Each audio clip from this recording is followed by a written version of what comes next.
18 მაისი ეს არის თარიღი, როდესაც რომის ახალი პაპის ლეო მე-14-ის ინაუგურაცია გაიმართება. ეს სიმბოლური ღონისძიებაა, რომელიც კათოლიკურ სამყაროს კიდევ ერთხელ გააერთიანებს. ლეო მე-14-ის მმართველობა კი დაწყებულია, ახალი პაპი მილოცვებს იღებს და 1.4 მილიარდი ადამიანი მისი ხელმძღვანელობით წარმატებული ეკლესიის იდეებისა და რეფორმების მოლოდინშია.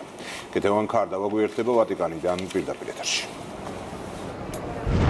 ლეო მე-14-მ ახალი ეპოქა უნდა შექმნას თავისი ხელწერით, სავსე ინდივიდუალიზმით და თან ისე, რომ ერთგული იყოს ფრანცისკეს მემკვიდრეობის იმ პაპის, რომელსაც აღმერთებდნენ. როგორც აქ ამბობენ, ხელით უნდა შეეხოს სიღარიბეს, ჟანგბადი გახდეს მორწმუნეებისთვის, ტაძარი მიიყვანოს იქ, სადაც სიბნელეა და ეკლესიაში მოიყვანოს ხალხი. მისია რთულია, მაგრამ ამ პასუხისმგებლობაზე და მოვალეობაზე მან გუშინ კონკლავზე თანხმობა თქვა. დღეს ვატიკანში იტალიური გაზეთები 4-ჯერ მეტი ტირაჟით დაიბეჭდა მის პირველ გვერდებზე, რა თქმა უნდა, რომის ახალი პაპის ფოტო იყო, ყველა სურდა, რომ სახლში ისტორიის ნაწილი წაეღო იმ ისტორიის, რომელიც ჩვენს რეპორტაჟში მოხვდა. დღეს ლეო მე-14-მ სიქსტეს კაპელაში პირველი წირვა აღავლინა. ისაუბრა ინგლისურ ენაზე. რობერტ ფრანსის პრევოსტი რომის 267 პაპია. Et Filius et Spiritus Sanctus. საყოველთაო სიხარულმა და მღელვარებამ მოიცვა ვატიკანი. 60,000 ადამიანი ელოდებოდა მის გამოჩენას. რომის პაპის შეერთებული შტატებიდან პირველად გახდა. ჩიკაგოში დაბადებული პრევოსტი პერუში მისიონერი იყო.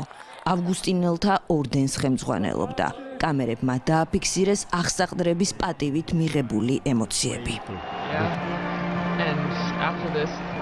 ასეთია აღმდგარი ქრისტეს მშვიდობა, განიარაღებული მშვიდობა, რომელიც თავად განაიარაღებს.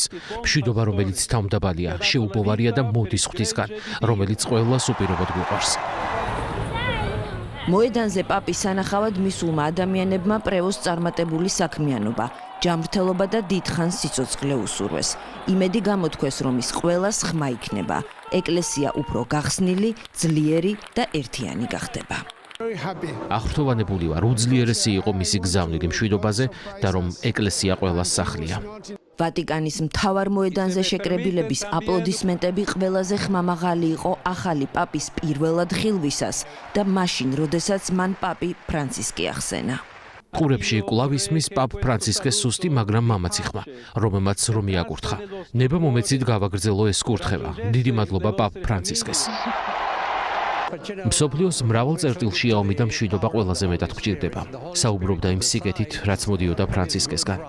პაპი გუშინ მოულოდნელად საყდრის სასახლის ეზოში ამ ისტორიული ცერემონიის შემდეგ დაინახეს, სადაც მან რამდენიმე ადამიანი აკურთხა. ამერიკულმა მედიამ ინტერვიუ ჩაწერა პაპის ძმასთან. შევძელი 30 წამი მესაუბრა მასთან, მივულოცე და მოასწრო ეთქვა, სად იყავი აქამდე. მასთან საუბრისას ამეტირა, პაპის დასახელებას ველოდებოდით.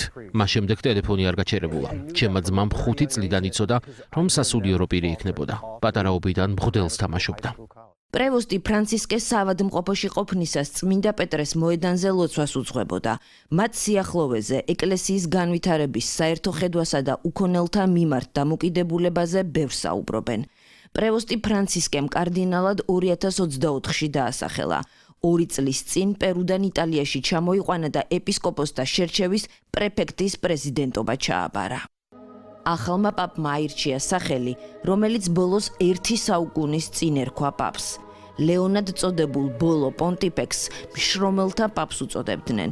ის სოციალური სამართლიანობის მცველი იყო. ეკლესიის ტრანსფორმატორს უწოდებდნენ და 93 წლის ასაკამდე, 25 წლის განმავლობაში მართავდა კათოლიკურ სამყაროს. ეს უნიკალური კადრებია. ლეონ მე-13 პირველი პაპია, რომელიც 1896 წელს ფილმში მოხვდა.